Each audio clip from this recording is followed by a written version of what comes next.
ગણિત ધોરણ 8 પ્રકરણ 1 સમય સંખ્યાઓ ભાગ 1 ભાગ 1 ની અંદર આપણે સમય સંખ્યા કોને કહેવાય એ સમજીશું અને પછી એના માટેના જે ગુણધર્મો છે એમાંનો એક ગુણધર્મ એટલે કે સંવૃત્તાનો ગુણધર્મ જોઈશું. આપણે અહીંયા આ સમય સંખ્યાઓની અંદર સંવૃત્તાનો ગુણધર્મ જોવાનો છે, ક્રમનો ગુણધર્મ જોવાનો છે, જૂથનો ગુણધર્મ જોવાનો છે અને વિભાજનનો ગુણધર્મ. આ 4 ગુણધર્મો એક પછી એક જોવાના છે. એમાં આજે આપણે માત્ર સંવૃત્તાના ગુણધર્મની વાત કરવાની છે. તો સંવૃત્તાના ગુણધર્મની વાત કરતા પહેલા આપણે સંખ્યાનો પરિચય મેળવી લઈએ. તો આપણે સૌપ્રથમ પ્રાકૃતિક સંખ્યાઓ શીખ્યા ધોરણ 5 સુધી. તો પ્રાકૃતિક સંખ્યા કોને કહેવાય એને યાદ કરી લઈએ. તો પ્રાકૃતિક સંખ્યાઓની અંદર કઈ કઈ સંખ્યાનો સમાવેશ થાય જેને આપણે ગણતરીની સંખ્યા કહીએ છીએ? તો કે 1, 2, 3, 4, 5 આમ અનંત સુધી સંખ્યાઓને પ્રાકૃતિક સંખ્યા કહેવાય. સૌથી નાની પ્રાકૃતિક સંખ્યા 1 અને સૌથી મોટી પ્રાકૃતિક સંખ્યા ન મળે. ત્યાર પછી આપણે છઠ્ઠા ધોરણની અંદર શીખ્યા પૂર્ણ સંખ્યાઓ. પૂર્ણ સંખ્યાઓ કોને કહેવાય એની વાત કરીએ તો કે આ પ્રાકૃતિક સંખ્યામાં આગળ એક સંખ્યા ઉમેરી દઈએ 0 તો આ બધી સંખ્યાઓને પૂર્ણ સંખ્યાઓ કહેવાય. એના ગુણધર્મો આપણે છઠ્ઠા ધોરણની અંદર શીખી ગયા. આમ સૌથી નાની પૂર્ણ સંખ્યા 0 અને સૌથી મોટી પૂર્ણ સંખ્યા ન મળે. બધી જ પ્રાકૃતિક સંખ્યાને પૂર્ણ સંખ્યા કહેવાય કેમ કે આ બધી સંખ્યાઓ આની અંદર છે. માટે આ બધી સંખ્યાને એટલે કે બધી પ્રાકૃતિક સંખ્યાને પૂર્ણ સંખ્યા ન કહેવાય, પણ બધી પૂર્ણ સંખ્યાઓ છે એમાં 0 આમાં આવતો નથી એટલે પ્રાકૃતિક સંખ્યા આ બધી સંખ્યાઓને પ્રાકૃતિક ન કહેવાય, પ્રાકૃતિકને બધી પૂર્ણ કહેવાય. ત્યાર પછી હવે નવી શીખવાની છે આપણે, જેને આપણે કહીએ છીએ સમય સંખ્યા. તો સમય સંખ્યા કોને કહેવાય?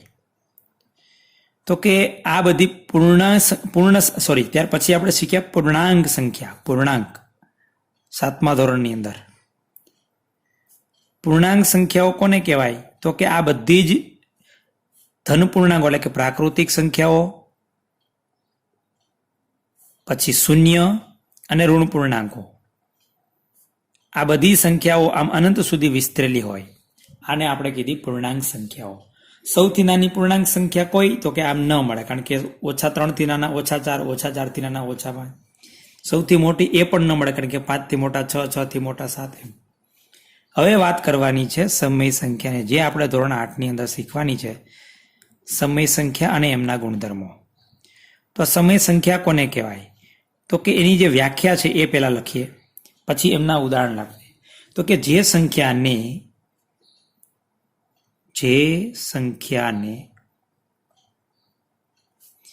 p/q સ્વરૂપે, પણ ત્યાં p કોણ છે? તો કે p અને q બંને પૂર્ણાંક સંખ્યા છે. પૂર્ણાંક સંખ્યા છે, પણ q 0 નથી, એટલે કે q is not equal to 0. હવે આનો અર્થ પણ આપણે સમજીએ.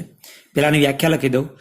જે સંખ્યાને p/q સ્વરૂપે, પણ આ શરત, એમાં p કોણ અને q કોણ લખી શકાય તેવી સંખ્યાને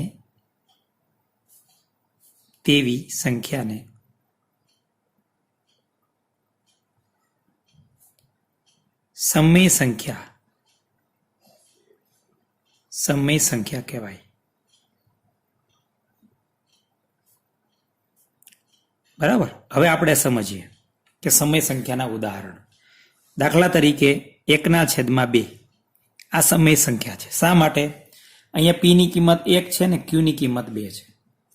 p અને q બંને પૂર્ણાંકો છે. પછી ધન પૂર્ણાંક હોય તો પણ ચાલે, ઋણ પૂર્ણાંક હોય તો પણ ચાલે, અને q નું મૂલ્ય 0 ચાલે. q એટલે કે અંશ 0 હોઈ શકે, p નું મૂલ્ય 0 હોઈ શકે. q is not equal to એટલે કે છેદ 0 ન હોવો જોઈએ. એટલે કે દાખલા તરીકે અહીંયા -1/2 લઈએ તો p ની કિંમત -1 છે, q ની કિંમત 2 છે. બંને પૂર્ણાંક સંખ્યાઓ છે. પછી આપણે લખીએ 3/8. પી ની કિંમત 3 છે, ક્યુ ની કિંમત 8 છે. આ ધન પૂર્ણાંક સંખ્યા બંને છે. આમાં પી નું મૂલ્ય ઋણ છે એટલે કે ઋણ પૂર્ણાંક છે, ક્યુ નું મૂલ્ય ધન પૂર્ણાંક છે. શૂન્ય પણ પોતે સમય સંખ્યા છે, કારણ કે શૂન્યને પણ આપણે શૂન્યના છેદમાં 1 સ્વરૂપે લખી શકીએ. 5 પણ સમય સંખ્યા છે, કારણ કે 5 ને પણ આપણે 5 ના છેદમાં 1 એટલે કે પી ના છેદમાં ક્યુ સ્વરૂપે લખી શકીએ. એટલે આ બધી સંખ્યાઓ જે છે એને સમય સંખ્યા કહેવાય. પણ જેના છેદમાં શૂન્ય આવતો હોય એને સમય ન કહેવાય. હા, બીજી વાત, આ બધી સંખ્યાઓને સમય સંખ્યા કહેવાય, આ બધી સંખ્યાઓને સમય સંખ્યા કહેવાય, આ બધી સંખ્યાઓને પણ સમય સંખ્યા કહેવાય. ઉપરાંત આ સ્વરૂપે જે બધી એટલે કે અપૂર્ણાંક હોય એને પણ સમય સંખ્યા કહેવાય. પણ એક જ શરત, છેદમાં શૂન્ય ન આવવો જોઈએ. એ બધી સંખ્યાઓને સમય સંખ્યા કહેવાય. તો આની પછીના તમે વધારે ઉદાહરણો પણ લખી શકો. દાખલા તરીકે -11 ના છેદમાં 20 એ પણ સમય સંખ્યા છે. -5 એ પણ સમય સંખ્યા છે. 0 પણ સમય સંખ્યા છે. 3 પણ સમય સંખ્યા છે. 999 9 જે કાંઈ લખો એ બધી સમય સંખ્યાઓ છે. બરાબર, આ બધી સમય સંખ્યાઓના ઉદાહરણ છે. હવે આપણે પહેલો ગુણધર્મ શીખવાનો છે. એ ગુણધર્મની વાત કરીએ એની પહેલા આપણી પાસે 4 ક્રિયાઓ છે. સમય સંખ્યા કોઈ પણ ગણિત છે એને 4 ક્રિયાઓ હોય. એક સરવાળાની ક્રિયા, એક બાદબાકીની ક્રિયા, એક ગુણાકારની ક્રિયા અને એક ભાગાકારની ક્રિયા. આ 4 ક્રિયાઓ અને આપણે ગુણધર્મ પહેલો શીખવાનો છે સંવૃત્તાનો ગુણધર્મ. સમય સંખ્યા માટે સમય સંખ્યાઓ સંવૃત્ત છે એવો પ્રશ્ન આપણે પૂછવાનો છે. એટલે કે સંવૃત્તા એટલે શું? પહેલા તો કે સરવાળાની ક્રિયા માટે સંવૃત્ત હોવું એટલે કે 2 સમય સંખ્યા લેવાની, કોઈ પણ 2 સમય સંખ્યા તમને યાદ આવે એવી, અને એનો સરવાળો કરીએ અને જો એ જવાબ આવે એ પણ સમય સંખ્યા હોય તો સમય સંખ્યાઓ સરવાળાની ક્રિયા માટે સંવૃત્ત છે એવું કહેવાય. પછી એવી જ રીતે બાદબાકી, કોઈ પણ તમને ઈચ્છા પડે એવી કોઈ પણ 2 સમય સંખ્યા લેવાની, એમની બેની બાદબાકી કરવાની. જો જવાબ સમય સંખ્યા મળે તો એ સમય સંખ્યાઓ બાદબાકીની ક્રિયા માટે સંવૃત્ત છે એવું કહેવાય. પછી એવી જ રીતે ગુણાકારની, કોઈ પણ તમને ઈચ્છા પડે 2 સમય સંખ્યા લેવાની, એ 2 સંખ્યાનો ગુણાકાર કરવાનો. જો જવાબ પણ સમય સંખ્યા મળે તો સમય સંખ્યાઓ ગુણાકારની ક્રિયા માટે સંવૃત્ત છે એવું કહેવાય. એવી જ રીતે ભાગાકારની ક્રિયા માટે કરવાનું. આપણે એક પછી એક 4 ક્રિયા જોઈએ અને સંવૃત્તાના ગુણધર્મનું પાલન થાય છે કે નહીં એનો આપણે અભ્યાસ કરીએ. જેમાં થતું હશે એમાં હા લખીશું, નહીં થતું એમાં ના લખીશું. આપણે એક પછી એક 4 ક્રિયા માટે સંવૃત્તાના ગુણધર્મનું આપણે ચકાસણી કરીએ. તો સંવૃત્તાના ગુણધર્મની ચકાસણી, પહેલા સરવાળાની ક્રિયા માટે સંવૃત્તાના ગુણધર્મની ચકાસણી એટલે કે આપણે 2 સમય સંખ્યા લઈ લીધા. એ મેં 2 લીધી છે, કોઈ પણ 2 તમે લઈ શકો. હવે આપણે બેનો સરવાળો કરવો છે. તો સૌ પ્રથમ આપણે આ અપૂર્ણાંકો વિષમછેદી છે એટલે કે સમછેદી બનાવવા પડે. એના માટે છેદનો લસા લેવો પડે. એટલે કે 4 અને 5 નો લસા, એટલે કે 4 અને 5 ના બંનેના ઘડિયામાં આવતી હોય એવી નાની સંખ્યા, તો કે 20. અહીંયા 20 લાવવા માટે આપણે 4 ને 5 વડે ગુણવા પડે, તો ઉપર પણ 5 વડે ગુણવાના, વત્તા અહીંયા નીચે 5 છે ત્યાં 20 લાવવા માટે આપણે 4 વડે ગુણવા પડે, તો અહીંયા ઉપર પણ 4 વડે ગુણવાના. એટલે કે 4 4 નીકળી જાય તો આપણી મૂળ સંખ્યા આપણને પાછી મળી જાય. હવે ગુણાકાર અંશનો અંશમાં 3 પંજા 15, છેદનો છેદમાં 4 પંજા 20, વત્તા ઓછે વત્તે ઓછા 4 દુ 8 છેદમાં 5 ચોક ને 20. હવે અહીંયા 2 નિશાની છે એનો ગુણાકાર કરી દઈએ અને 2 ની 1 નિશાની લઈ આવીએ. 15 વત્તે ઓછે ઓછા 8 છેદમાં છેદ સરખો થઈ ગયો એટલે છેદ એમનો એમ. આવું આપણે 6થા ધોરણની અંદર 7મા ધોરણની અંદર શીખી ગયા છીએ. હવે અહીંયા 2 વિરુદ્ધ નિશાની એટલે બાદબાકી. 15 માંથી 8 છે એટલે 7 વધે. મોટાની નિશાની મોટું 15 છે, વત્તા છે એટલે વત્તા 7 જવાબ છેદમાં 20. હવે તમે જુઓ આ કેવી સંખ્યા છે? જે સમય સંખ્યા છે. જે સમય સંખ્યા છે એનો અર્થ શું થયો? હવે અહીંયા તો મેં એક જ ઉદાહરણ લીધું. કોઈ પણ 2 સમય સંખ્યા લેવાની, એનો સરવાળો કરવાનો અને તમને જવાબ સમય સંખ્યા મળે તો સમજી લેવાનું કે સમય સંખ્યાઓ સરવાળાની ક્રિયા માટે સંવૃત છે. આ બેનો સરવાળો કર્યો, આ સમય સંખ્યા, બેનો સરવાળો કર્યો, મળી બંને સમય સંખ્યા. એનો અર્થ કે એ અને બી બે સમય સંખ્યા હોય તો આ એ પ્લસ બી પણ સમય સંખ્યા મળે. તો આપણે કહી શકીએ કે સરવાળાની ક્રિયા એટલે કે સમય સંખ્યાઓ સરવાળાની ક્રિયા માટે સંવૃતતાના ગુણધર્મનું પાલન કરે છે. તો અહીંયા લખીએ હા, સમય સંખ્યાઓ સંવૃત છે સરવાળાની ક્રિયા માટે. તો કે હા, અહીંયા મેં એક ઉદાહરણ લીધું, બીજું ઉદાહરણ તમારી જાતે લઈ શકો. કોઈ પણ બે સમય સંખ્યા, દાખલા તરીકે અહીં બીજું ઉદાહરણ તમને આપું, એની ચકાસણી કરજો તમે. આ તમે જાતે કરજો, તમને ખ્યાલ આવી જશે.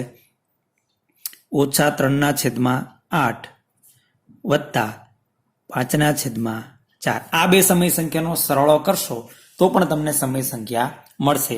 એના ઉપરથી આપણે કહી શકીએ કે બે સમય સંખ્યાઓ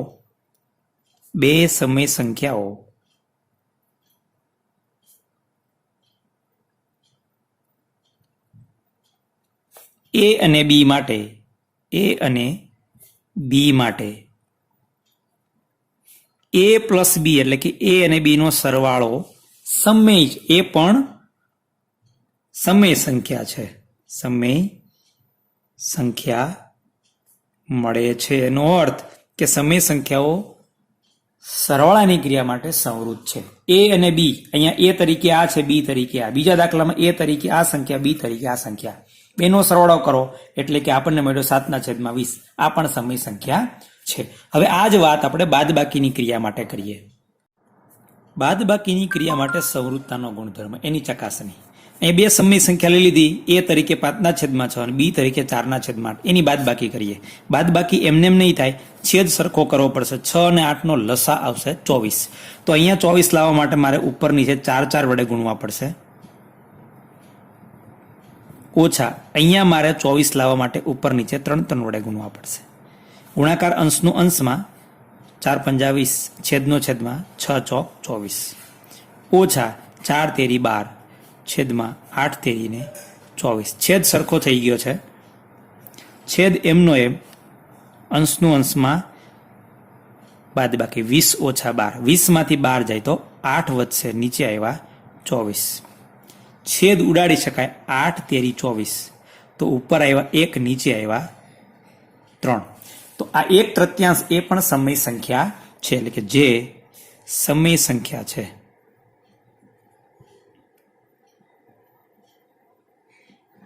એનો અર્થ એવો થયો, કોઈ પણ બે સમય સંખ્યા લ્યો અને એની બાદબાકી કરો તો એ પણ સમય સંખ્યા મળે છે. એનો અર્થ એવો થયો કે બાદબાકીની ક્રિયા પણ, એટલે કે સમય સંખ્યાઓ બાદબાકીની ક્રિયા માટે પણ સંવૃતતાના ગુણધર્મનું પાલન કરે છે, જે અહીંયા હું તમને ટૂંકમાં લખી આપું છું. પછી ગુણાકારની ક્રિયા માટે જોઈએ તો આના ઉપરથી આપણે કહી શકીએ કે એ અને બી બે સમય સંખ્યા હોય તો એ ઓછા બી પણ સમય સંખ્યા મળે છે. આ એ છે, આ બી છે, આ બેની બાદબાકી એ ઓછા બી કેટલી મળી? 1/3.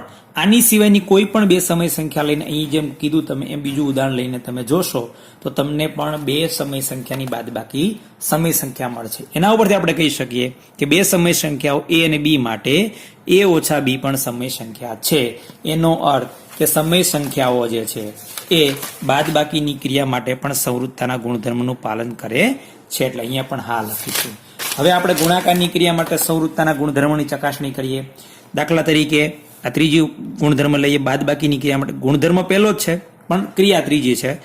ઉદાહરણ લઈએ, દાખલા તરીકે 2/3 ગુણ્યા 4/5.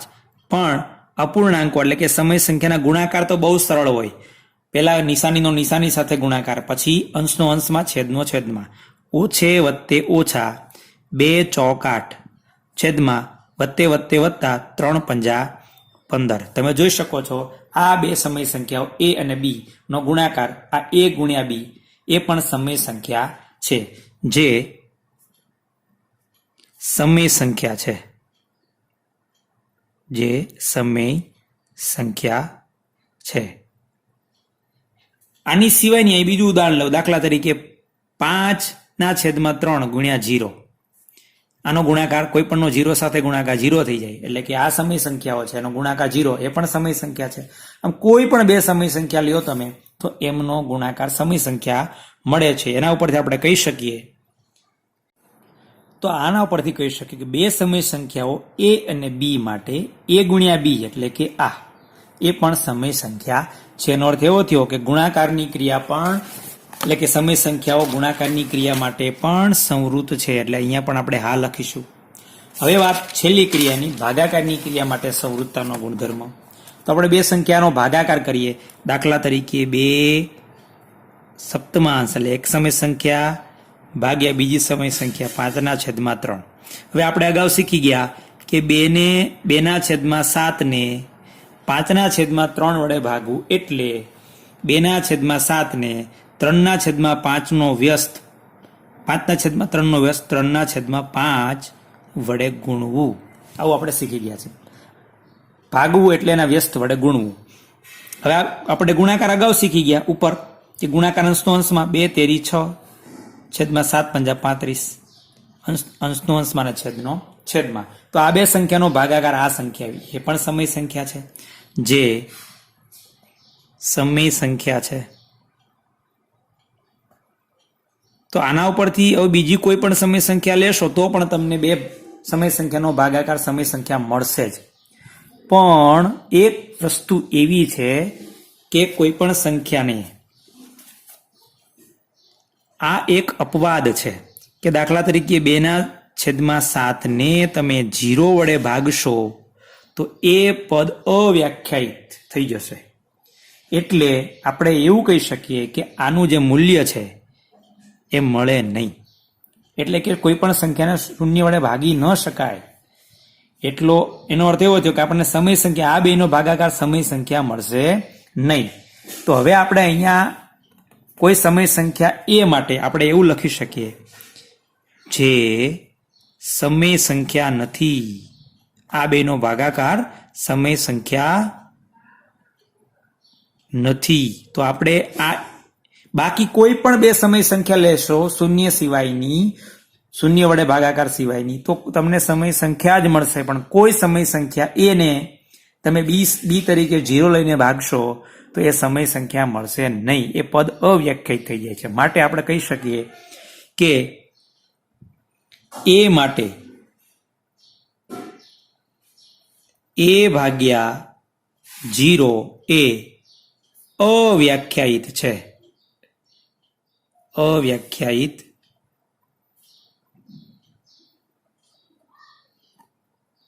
છે. એનો અર્થ એવો છે તેથી કહી શકાય કે ભાગાકારની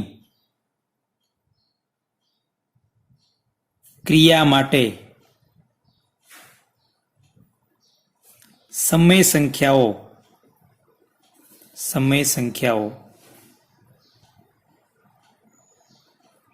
સંવૃત નથી.